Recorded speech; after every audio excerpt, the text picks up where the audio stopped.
Hi, Rebecca, it's Beatrice. Hi, Beatrice. It's Rebecca. How are you? I'm really good, apart from this Good. wind thing that's going on That, again. We I said mean, we didn't want no. any more wind, didn't we? No, were we not clear enough? Yeah, obviously not. So, It's windy, it's rainy. mm, This is, no. no, This is not what we wished for at this time of year. no, I want no. proper spring. Spring is my favourite season, Oh, and yeah, I want that's interesting. proper spring. Yeah. So, apart from that, though, I'm fine. What about you? Oh, well, good. Well, I'm fine. My wonderful assistant slash PhD student Leah is helping reorganize all my books because we moved to Vernon Oh, Square. yeah. So that is a big task, and that's actually been quite fun Mm-hmm. because you kind of discover things you'd forgotten. Yeah. But foolishly, Adrian and I also decided to get all of our books down from the loft, which are the ones that we can't fit on the shelves in our flat. Mm. So both at home and at work, I'm surrounded by piles of books, which is Ah, nice, but also as someone who loves tidiness, I it's know. like now I need everything back in place. I have piles everywhere. I need to go through mine, and I can't find things anymore. That's the main Yeah, thing. I spend 30 minutes just trying to find a book. I know. It's like I've put all my American fashion ones in the bookcase next to my desk Oh, that's at home. satisfying. So that's really nice because, Mm. I've got all my research, I've got everything in one place there. So that is beautiful. My office will be beautiful because Leah will make it so very soon. And downstairs living room, which has a phenomenal amount of books, will slowly return to order, I think. Mm. Mm. But it's quite funny actually going through the stuff that was in the loft, and like you find books like Alison Lurie's book Oh, on yeah. dress, Mm. which in the early 90s when I was studying fashion was one of the few kind of serious books on fashion, and now seems so dated. I mean, it seemed quite dated then, to be Yeah, honest. It but was sort of it interesting but problematic, but it's quite fun to find ones like that I'd kind of forgotten about. it is odd to remember how few books there were, and there were mainly. I don't even know what to call them. They were mainly sort of a lot like the Batsford series, just Yeah, saying sort they of wore this and then really, this and then this. yeah, like sort of good scholarship, but just a Yeah, narrative linear history, yeah, mostly of the posh folk. yeah. No, I remember when I was doing my MA, it almost felt like you could own every book on the subject. It almost Yeah, felt like that true. was a realistic thing. And now that That's seems not yeah, yeah. ludicrous Mm. that was ever a thing. It's funny But, because I went over Easter, I went to Knoll, and that also reminded me of oh, studying because all the 17th century. I mean, they don't just have 17th yes, century, but the early 17th century paintings. They reminded yes. me of looking at that period. Is that where they have the deer park as well? Yes, I do like that. yeah. No, it is quite incredible. It Um, is a really interesting place. And yeah. I do like some of those. I'm not really a 17th century person. I'm not really into all of that. But I do like the Larkin Yes. ones, Mm, paintings, yeah. because they're just so I love mad, those. Yeah. basically, and Mm, extraordinary. Are they at yes. Kenwood House now? I think I think so. Yeah, but they have. they're just extraordinary. That one Yeah. where the woman has got the really low décolletage Yes. and like painted on veins, Yeah. that will stay with me for the rest of my Yeah. life. No, and the shoe rosettes are quite. The I shoe quite like roses are those. amazing. Yeah. I really like those a lot. Now that I think those are just incredible, those portraits, Mm, and I think you have to go and look at them yes. Yes. because they're like you really see the detail. And they're also much bigger than you'd expect in a Yes, way. They're they actually are. quite They're virtually large. Mm, life-sized, yeah. aren't they? They're Yeah. amazing and Yeah. amazing carpets. Yes. Just men and women going Marvelous. for it Yes. dress-wise. And jewelry wise. And jewellery, let's not forget the jewellery. Yeah. And as I said, painted on veins, there's a bit Mm. of makeup there too Yes, true. to be thought about. And that's really a trend that's never come back. No, not really, I think. I'm not sure I No, wanted to come back. I don't really think it's necessary. What else? It's What have you been doing apart from going through your books? Well, it actually links quite well Mm-hmm. to Larkin because I've been watching Pose. So Ah. I've been watching people performing their Mm-hmm. identities through their dress and enjoying that. And it also has one of the most beautiful people I've ever seen in my life in it, India Moore, who plays Angel, and she is just so beautiful. Oh, tell me. Goodness. I know of it, but I've only seen the first 10 minutes, and Okay. I had to stop because it was very late. I wanted to continue. It's not. I didn't stop because I didn't like it. I want to make that clear. I understand, and I do not judge you. Mm-hmm. It's really kind of, it really feels like it's inspired by Paris is Burning, the Jenny Livingston film, and it's about drag balls in New York in the late 1980s. Mm-hmm. So it's focused on kind of the people involved with two houses of queens, and kind of their struggles and their interrelationships, and then the balls where they perform. Yeah. So it's really interesting, and I really was fascinated by the costumes, as you can imagine. Yes. And I read some stuff about Lou Irish seems to be the main costume designer, and she says that it's like a combination of things they made specially, but quite a bit of vintage. And it's really interesting because you've got the kind of the balls, which are Black and Latino people, and then you've got some which is very white, kind of Trump era, like Manhattanite rich people. Interesting, because that is, I did see the Jenny Livingston film again, and I'd forgotten about the footage on the streets. Yeah, it's really interesting to see that, isn't it? Because I think it's the shoulder pads and the hair is so exaggerated that when you see it, you kind of think, oh, that's exaggerated. And then you watch that again, or you watch Dynasty, and you think, well, actually, no, it's not. But also, That's you how think it was. Dynasty it's exaggerated, but it isn't if you see the footage of the streets of Manhattan. I know, it's quite shocking. I think it must quite have been shocking. more extreme in the US, though. I don't know. I don't think in Germany it was quite like that. More extreme for people who are really into fashion, or for richer people. Maybe. I don't know. Maybe. But then I think there were some quite extravagant shoulder pads. That's true. I remember taking them out of stuff. Yes. Yes. They're quite something. But it's sort of interesting seeing the mix of references, because you can see, Dynasty is definitely there. And I mean, in Paris is Burning, the Queens talk about having Dynasty as a real kind of aspirational role model and kind of a visual reference for their costumes.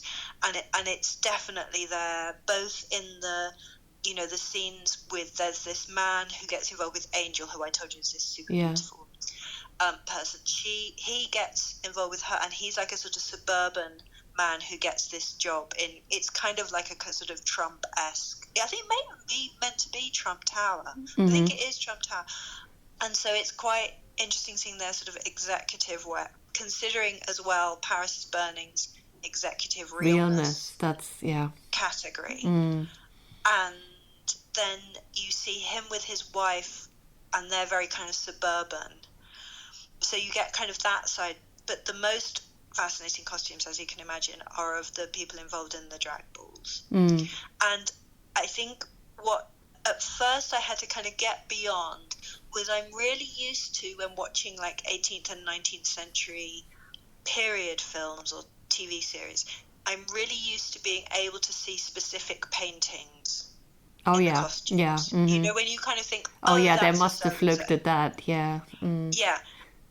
And I'm not so used to seeing that in, well, it's not contemporary, but kind of very, relatively recent period piece, And it's sort of really interesting because you can really see with some of the men in it, and also like the categories which are like masculine drag, you can really see like Jamel Shabazz references to his photographs. Because I absolutely I don't know love his photographs. Oh, bitches, how can you have known me this long? And you have to come to my office and study with me. Okay. His work. Okay? I need to study with you anyway, I think. Well, and then I'll study with you. I just love his work. I think it's brilliant. I adore his work.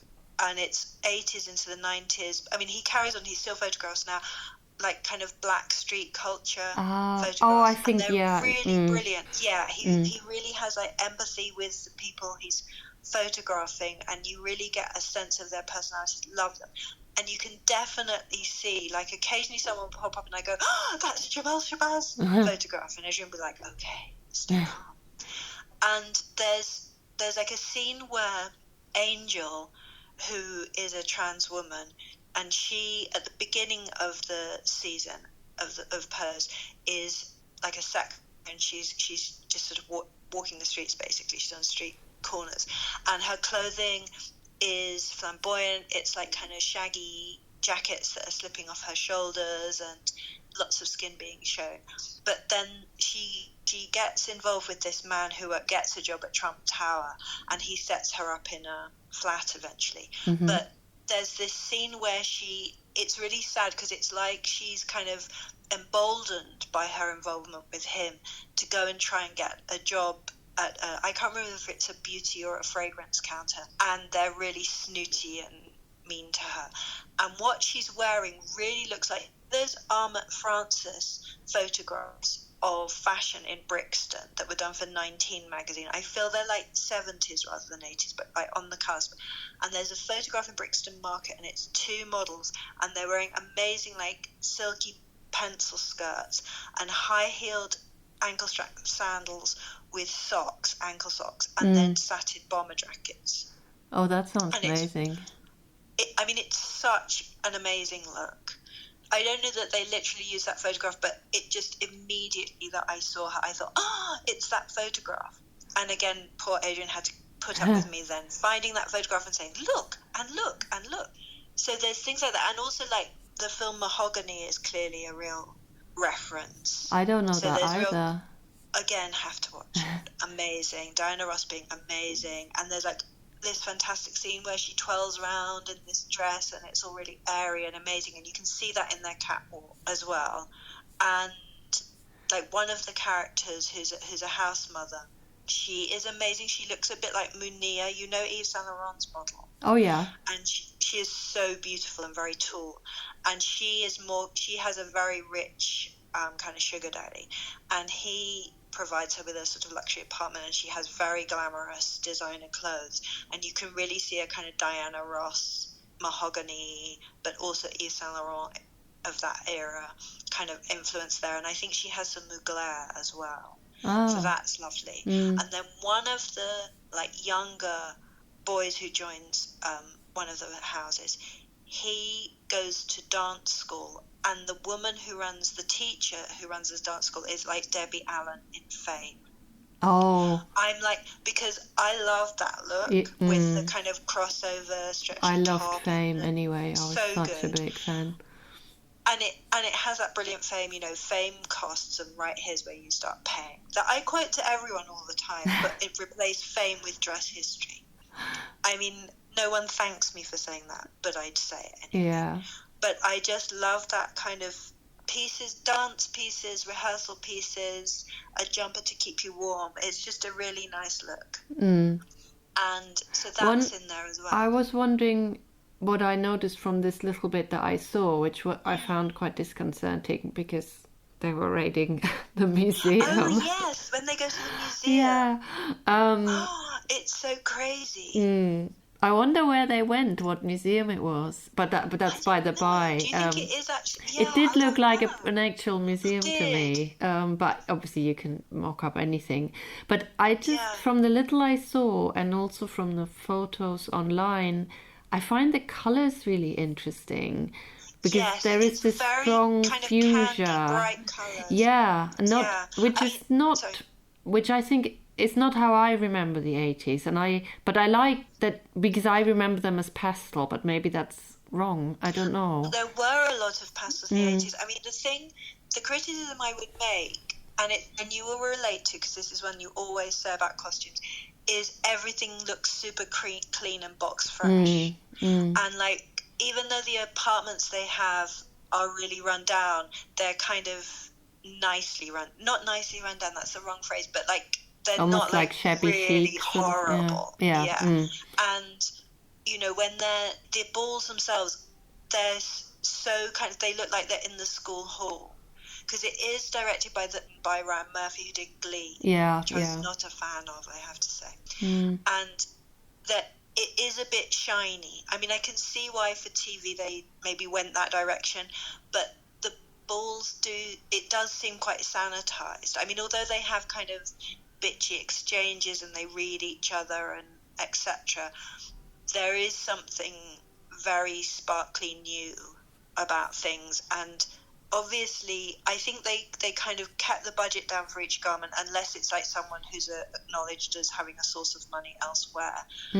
But yeah, some of it you do think, would they be that shiny? And their makeup is very nice. And when you watch Paris is Burning, I mean, it's so kind of chaotic, and like the floors are dirty, and and like they go down to the docks at various points in Pose, and again, these are not the docks that you see in Paris is Burning. And also, some of what I can see online, there seems to be like a scene where everyone dresses up as a queen or something, and that's just so sumptuous. But those are the ones they steal from the museum. Okay, yeah, there must be, yeah, of course, yeah. I mean, it's very funny, because obviously dress doesn't really survive from that period. No. So it's layered. It's so meta, because it's like they're clearly costumes sourced from paintings, stolen and turned into drag costumes and performed. So they're a very weird mix. But no, those are meant to be genuine 16th or 17th century or whatever dresses. So those are much more spectacular. But I think it's definitely worth watching and really interesting, and it definitely sort of thinking about it in relation to Paris is Burning, because that's such a reference point. Yeah. And what did you think watching it again? I don't think I think I last watched it like 15 years ago, so I haven't watched it for a long time. And there are obviously a lot of things I'd forgotten. Like I said, I mainly remember the balls. I didn't actually remember so much about people just sort of sitting and talking about themselves in their flats. It sort of came back when I saw it, and I thought that was interesting how much there was actually of that, and that the people are, you meant to know their story. It isn't just about, oh look, isn't that crazy what's going on. So I thought that was good to see. I'd forgotten how sad it was as well, because terribly sad, I think. So I obviously blocked out quite a lot of things. But I really like. I find the category so interesting. They're fascinating. And particularly the realness ones. There was one is about college, Ivy League sort of college, and someone and is the just levels of detail. Someone just gets it down to a T, and even at the end, they just sit down cross-legged and they have this book and they study this book with their pencil in their mouth or something, like that. It's just and like you say, the sort of chaos, and I was sort of reading up a bit about it again, and I hadn't also realized how long it took to get the footage, how long it was over such a long I think it was almost like 3 years. It took, I mean, the footage took a long time, and then the editing took a very long time. I think because the first sort of intertitle or whatever it's called, you see it says New York 1987, I think, and it only came out in 90. So I think she shot it over quite a long time, and then also edited it over quite a long time, partly because of money problems. So I thought that was interesting as well. Yeah, and I feel I sort of have to watch it a few more times to. I think I watch it quite differently now, but I can't quite put my finger on what exactly it is. Maybe at the past, to be honest, I might have been more about, oh my God, this is so incredible, and I probably didn't get some of the nuances. The other thing I find interesting is the sort of older drag queen. Yes. and this and sort of tension. And the way that the older drag queens talk about how they were inspired by like showgirls, Yes. and then it went more into film stars, and now it's like Dynasty, and then it's like supermodels, and you can see that still in Drag Race. I mean, it's interesting how much of the kind of argot of Paris is Burning is still used in with quite young drag queens now, and it's interesting how in Drag Race there's often, if there is an older queen, the younger ones really let that older queen know she's old. And that I thought that was interesting, because this older drag queen that is seen a lot making up, and talking about the changes, and I was wondering a lot watching it. I can't remember what I read, but there was a lot of footage that this was all cut down from, and sometimes you can tell it sort of jumps around, so the drag queen is at some point earlier on quite made up, and then later on not that made up. And that's why I want to see it again, is just to look more at the cutting and how the story is told, basically, I guess. I think that's really interesting, and how there is interspersed always these two very young boys. I think one is 12 on the streets, and they're so adult, particularly one of them, in what they say, and they're out at 2:30 in the morning in New York. No, it's amazing, and it is, I think it's a really important film, and I know like Bell Hooks criticized it as, a white woman's view, but I think it was important the story be told, and it happened to be a white, I think it was still important. I think it's an important film, and I think it's like a queer view of a queer world, and I think she does, like you say, I think she does show you the arc of some of the people involved, of their lives. I mean, it's so terrible, Venus Extravaganza, that she's like this sweet, she's like a child, and then you see her on the docks in this kind of really scuzzy, really littered place, and you start to hear more about the realities of how she makes her money and what happens, and then she's murdered, and it's just awful. And I think that's really, it's like a jolt, and it jolts you out of the kind of spectacular elements of the balls themselves, and the kind of, but also even the balls themselves, there is a real spectacle to them, but there's also there's such a sense of kind of exclusion from the American dream, but then re-envisioning it through your performance. And I guess what is like you already said, what is sort of different to Pose from the pictures I see is the filming of the balls. It's not like in Pose, it looks like the background is sort of dark, and it looks more like an actual sort of more of a proper stage, if that's the right word. Whereas in Paris is Burning, you keep seeing the Village Hall, I think you called it, type, background, that it's the lighting is not dramatic lighting. It is just almost like in a rehearsal space, I guess. And you could say it's things. so sort of improvised, and I mean, you get some of that in Pose, you certainly do, and you get some of the chaos.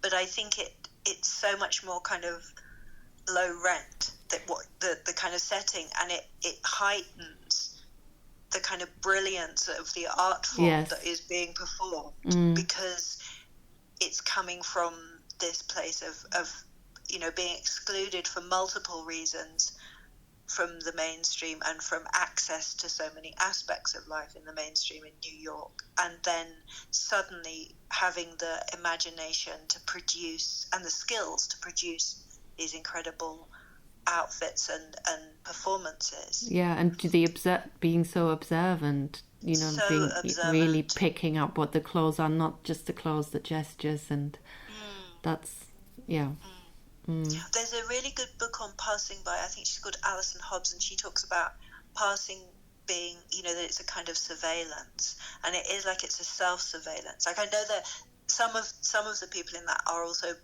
trying to pass in the outside world, and some it's just for the balls themselves. But it is, as you say, it's like surveillance of what's around you, but also surveillance of yourself, because you cannot it's the tiniest thing that can give you away. So you have True. to be really. I mean, something I really would like to know more about, both in Paris is Burning and in Pose. It's just like the judges have been beamed down from outer space. Like in neither case do you ever get told True. who organises the balls. Yeah. Where does the money come from for the what do you call them, the trophies? Because they're quite spectacular. They are. Who are the judges? Like, you do get in Pose, Pray Tell is the one who does, what do you call it? Not the announcer, like the MC. Oh, yeah. So you do get his backstory. But in each case, I want to know the organisation And behind also, this. when exactly it starts. Well, or how, yeah, I do. I'm sure there must be stuff out there. I would love to know more about the history, because the older drag queen talks even about, I think definitely about the 60s. I think it actually starts late 19th century. Yeah. Well, yeah, but this particular form that it then takes, when does that happen? I think the realness, when the realness comes in. Yeah. I mean, it's interesting. I think there's a lot interwar, because there's also, what's it called? It's like the magic balls in Paris in the interwar period, where they had kind of drag. Oh, okay. And they had drag, and they had, I feel like Josephine Baker judged one of the oh, really? competitions. There's a really nice, that the French journal Mode Pratique. Yes.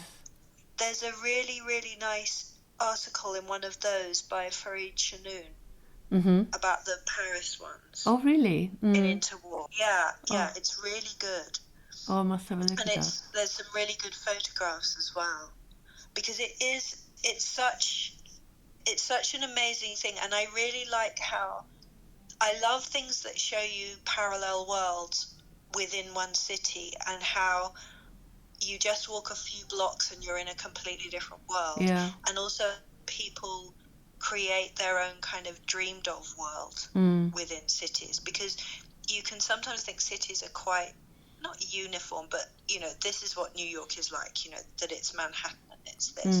But I love the way you get this insight, and it is so kind of awful. It's such an indictment of racism and homophobia and anti-working class people, of how the exclusions that these people are facing are so harsh. And as I say, that this art form that develops in the face of that, and not just in response. I think it's sort of reductive to think it's merely in response to that. It's also something that comes from within the culture that they create and that they're generating. Yeah, it's not really just a reflection. Definitely not, like you say. No, it's absolutely. It's not a reflection. It's not just a reflection, and it's not just a response. It's something uniquely created. Yes. Well, that's a good note to end on, and quite a few things to look up. Yes. For me, in any case. We can go and reflect on these things now. Yes. Okay. Yes. All right. Well, I'll talk to you soon. Yeah. Talk to you soon. Bye. All right. Bye.